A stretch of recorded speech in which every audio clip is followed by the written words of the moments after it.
السلام عليكم ورحمة الله وبركاته. بسم الله الحمد لله والصلاة والسلام على رسول الله وعلى آله وصحبه ومن والاه. Over the last two Jummahs, we have been speaking about Amr bil Ma'ruf and Nahi anil Munkar, commanding good and forbidding evil.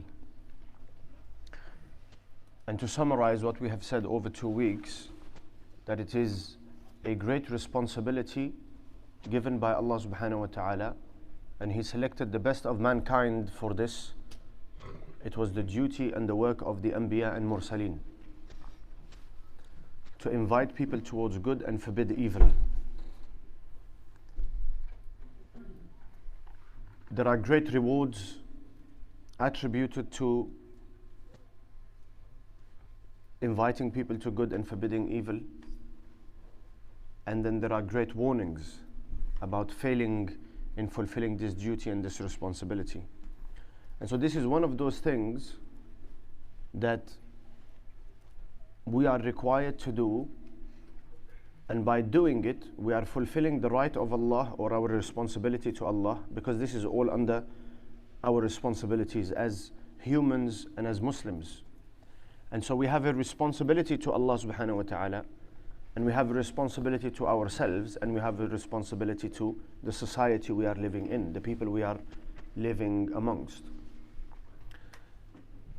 Commanding what is good and forbidding evil is fulfilling the command of Allah, because Allah describes the believers as those who command good and forbid evil. We are fulfilling responsibility of ourselves, that we are protecting ourselves from the punishment of Allah subhanahu wa ta'ala.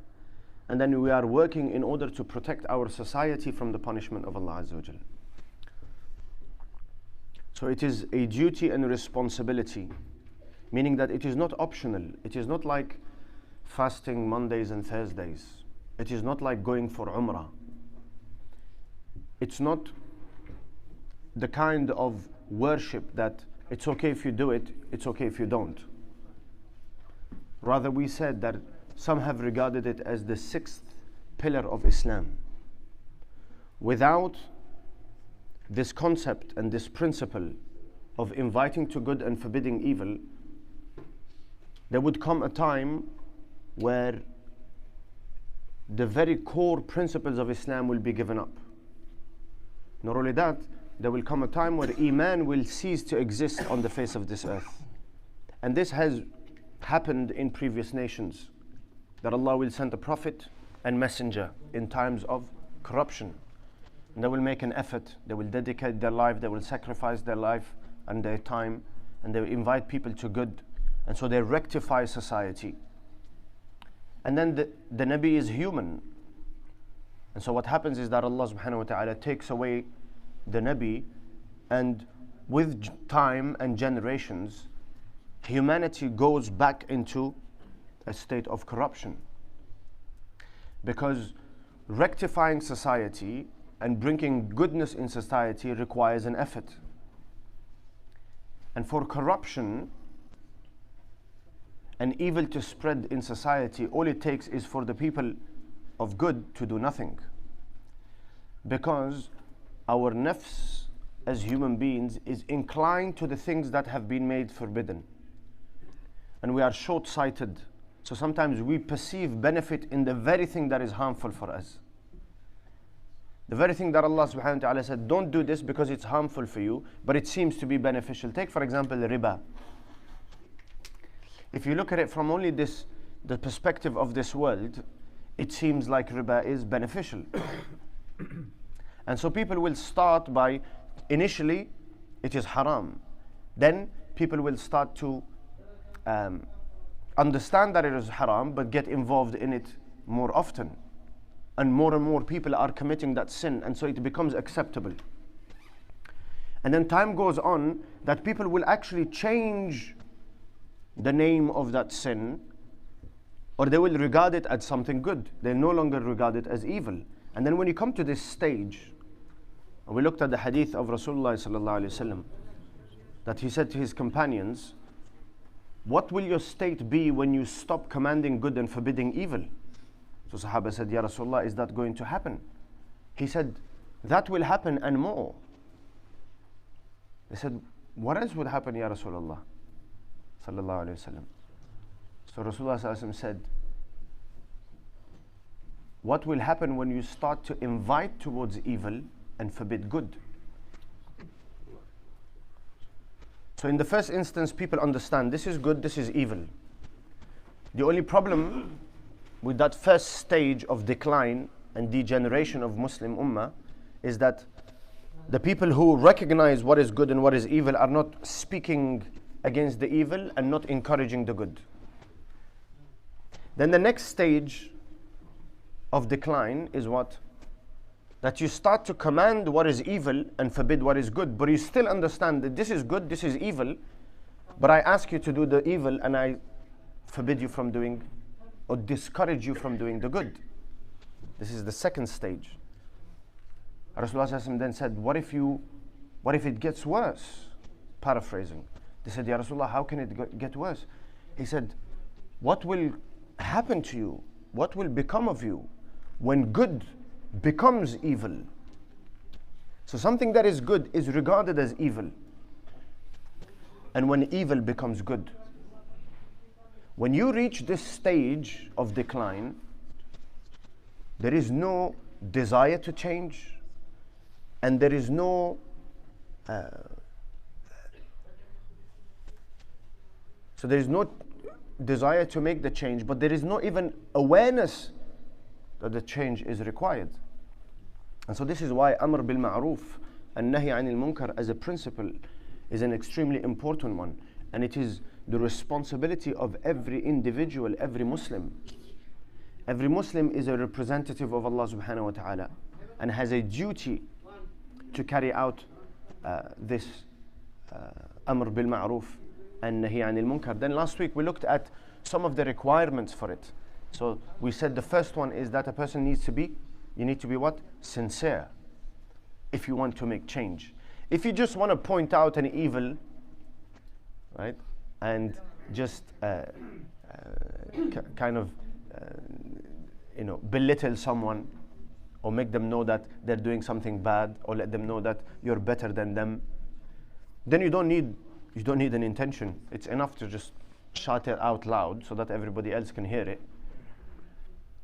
But if you truly want to change, then you have to have what? Ikhlas, sincerity. Second, you have to have some degree of knowledge. You need to know what you're talking about before you start to invite somebody to good or forbid evil. It does not mean that you have to be a qualified scholar. It doesn't mean that you have to have extensive knowledge. It means only talk about the things that you know. So every Muslim knows the importance of Iman. Every Muslim knows that Salah is compulsory. Every Muslim knows that fasting is compulsory, Zakat is compulsory. So in those terms, in accordance to my knowledge, I will do what is expected of me. This is number 2. Number 3 is to have patience and forbearance and tolerance and realization that a mere word is not going to change anything. That there needs to be an effort.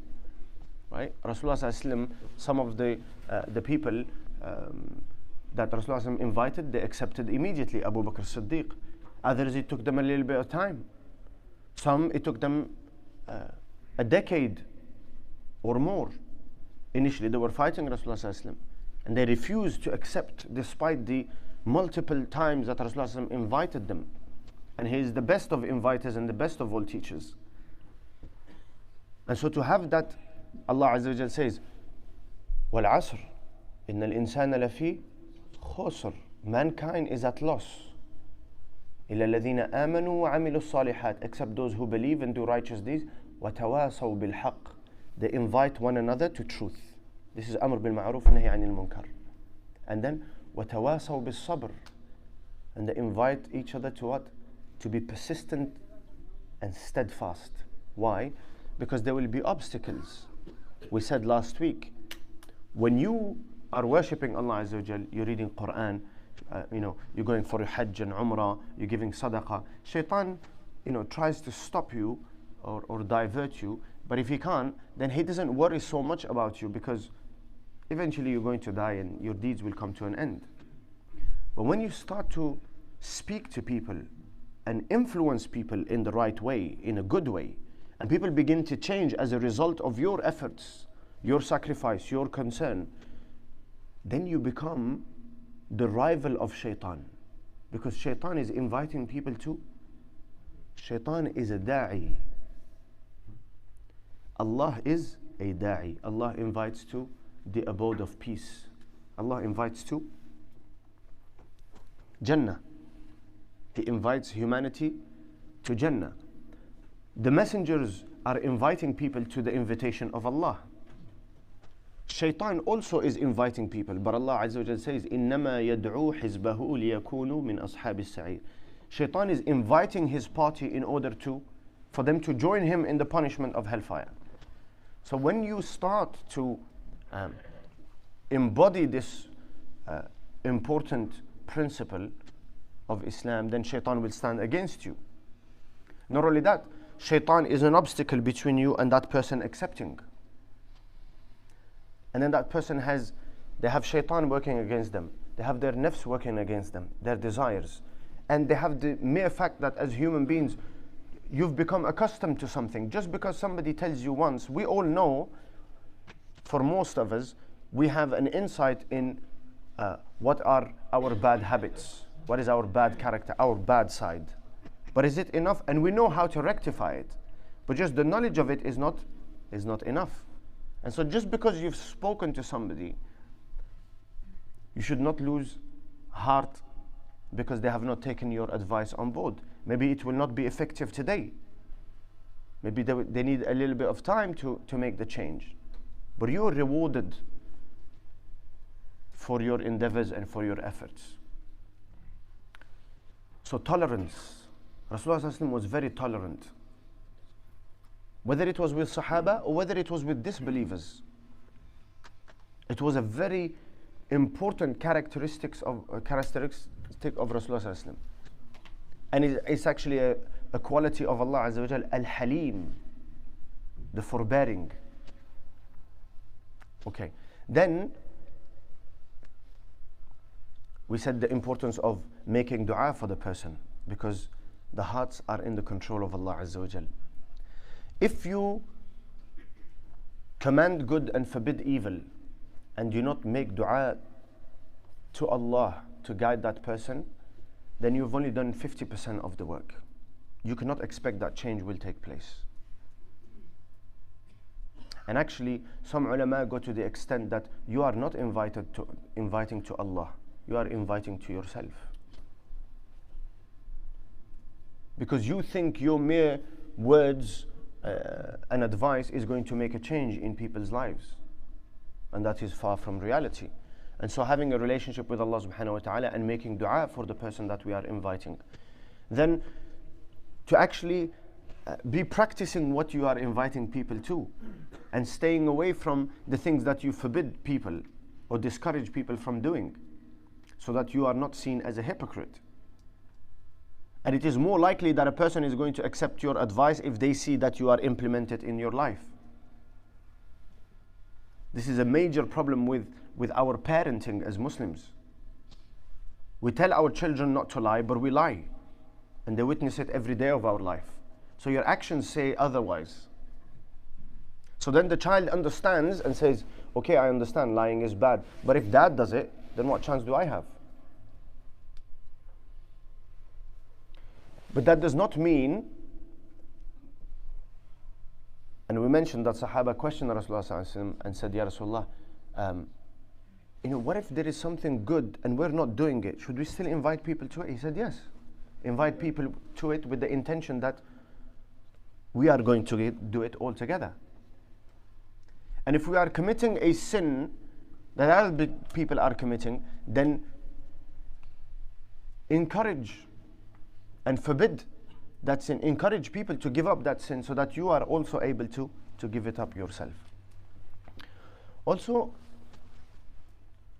ensuring that it is done in the right time, the right occasion, the right place. Understanding the person that you are. It is like a salesman, right? knowing your customer, knowing what state they are in, knowing what will be effective. This is an art, and it's not something you're going to study in a book of Sharia. It comes by knowing people, right? And developing this people skills, where you understand a person is not in the right frame of mind. Don't go and give him a lecture. It's not going to work. They're in a difficulty. Don't give them a lecture. You've never come across this person. You don't know them. You don't know their name. You don't know where they're from. You know nothing about them. And you go and point out something in them. So there is a time and place for everything. And the first thing that the successful da'i does is, number one, is create what, like a counselor would do, or somebody that's the first thing is trying to get to know that person, trying to build a sort of relationship with that person. And then if they are in difficulty, assisting them in their difficulty. When that person realizes that you are concerned about their well-being, then they will take your advice. But if you just appear out of nowhere and you start lecturing somebody, it is very unlikely, because we're talking about effective ways of creating change, effective ways of making amr bil ma'ruf and nahi anil munkar, time and place for everything. And look at the person you are speaking to. You're going to speak to a man in a different way, to a woman in a different way. You're going to speak to a child in a different way, right? And then you're going to look at the level of understanding of that person. Rasulullah ﷺ said that speak to people in accordance to their understanding, right? The level of education of a person, the level of experience. You're speaking to an elder. You're not going to start commanding him and speaking to him like you would speak to a 15-year-old. And this amazing thing, they say that Hassan and Hussein once were in the masjid and they saw somebody making wudu, an elderly uncle making wudu. But this guy had, he wasn't making wudu the correct way. So instead of going, they could have gone and said, "Oh, uncle, what you're doing is wrong. We are the grandchildren of Rasulullah sallallahu alaihi wasallam. This is not how he made wudu. You need to fix up and come, we're going to teach you." No, they devised between them a plan, and they went to him and they said, "Uncle, we want you to watch us making wudu and tell us which one of us is making wudu correctly." And so they both made wudu and they did it exactly the same. And this person realized, he said, "My sons, I think you're doing well. The problem is my wudu." And so having the right approach, and there will be a different approach. The way you speak to a family member, the way you speak to your spouse, the way you speak to your child. If you are a teacher, the way you speak to your student, right? If you are in a position of authority, the way you speak to people who are under you. If you are under somebody's authority, right? Because let's say, for example, you want to advise your parents, your father and your mother. You're not going to speak to them. So using the best method and understanding in order for you to achieve what you are seeking. Right? And then a very important ruling of commanding good and forbidding evil is don't address a person and don't address the issue in public. If you want, because every person has their personal honor. And so you come to somebody in front of everyone and you say, "Oh, I've seen you do this is haram." The first thing is they're going to do is, what is going to be the reaction? They're going to protect themselves. First thing is that they're going to deny what you say. Next is, they're going to say, "Ah, yes, I might have done this, but I know that you also do X, Y, Z." Because now they're trying to protect their honor. And so what you've done is you have commanded the good and you are trying to forbid the evil, but it is not effective, right? So do not do it in public.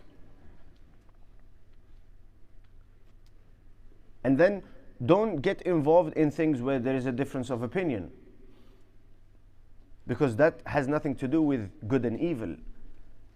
When there is a difference of opinion, the Muslim has to have an understanding that there are various ways of practicing. There is a number of ways. Yes, the principles of Islam are the same. But then when it comes to certain practices, because Allah subhanahu wa ta'ala left the door open for the ulama to come up with hypothetical scenarios or situations and then answer those questions, and those questions or those answers were not found directly in the Quran and Sunnah, you may consider something haram that actually that person does not consider haram. There is a possibility, right? You may consider something an obligation where that person sees it as something that is voluntary. And so you should not be so hard-lined, or not hard-lined, but close-minded, that you don't realize that actually at times there are differences of opinion, and people may be, there is no difference of opinion about alcohol or about riba or about zina or about stealing or about lying or about cheating, right? So direct your attention to those things. Remove those evils from society.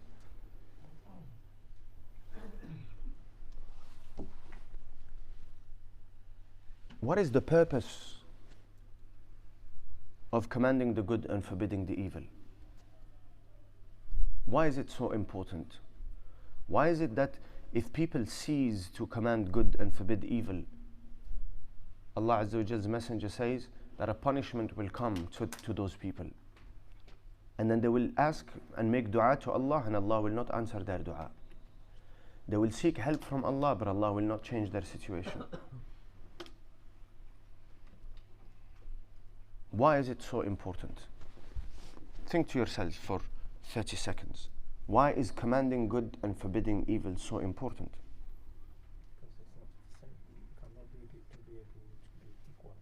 Mm-hmm.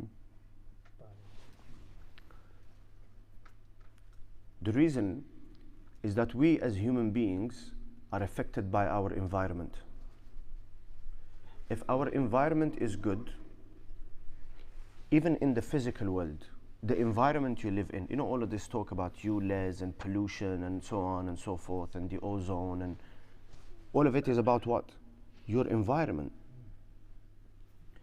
If your environment is good, then you have a healthy body. The air that you are breathing in, the water that you are drinking, the food that you are consuming is good, and so that ensures your health.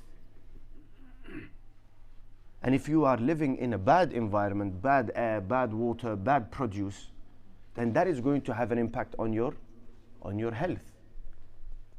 And so the same thing applies to your iman. When you are in an environment that is conducive to your iman is going to increase. You are in an environment of goodness, then you are more likely going to make the right choice of doing good. And if you are in an evil environment, then that is detrimental to your iman, to your spiritual health. This is why Allah subhanahu wa ta'ala made it such an important principle. This is why you don't have an option. Because we will be affected by the environment that we are living in. Think about this. Rasulullah says, when you see evil, change it with your hand. Act against it. If you can't do that, speak against it. If you can't do that, then what? Having a dislike for it in your heart, rejecting it in your heart. Why? What's that going to do? What's that going to achieve? You're going around, like let's say for example, you're going around on the street, you've seen 10 haram things, and in your heart you said, this is haram, this is haram, this is haram, this is haram, astaghfirullah, astaghfirullah, astaghfirullah, astaghfirullah. But you haven't spoken again. What's the point of that? Is that going to change anything? It protects you from becoming desensitized. It protects you from saying, well, everybody's doing it, so it can't be that bad. Everybody's doing it, there are no consequences.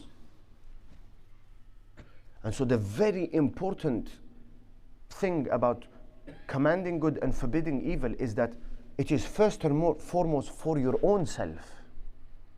It may be that you speak to 100 people about salah. 100 people, Allah hasn't written for them guidance, none of them pray. Was that useless? No, because every time you spoke to one person, it is reaffirming what you believe in. And Allah gives you the ability first and foremost to act in accordance to your advice.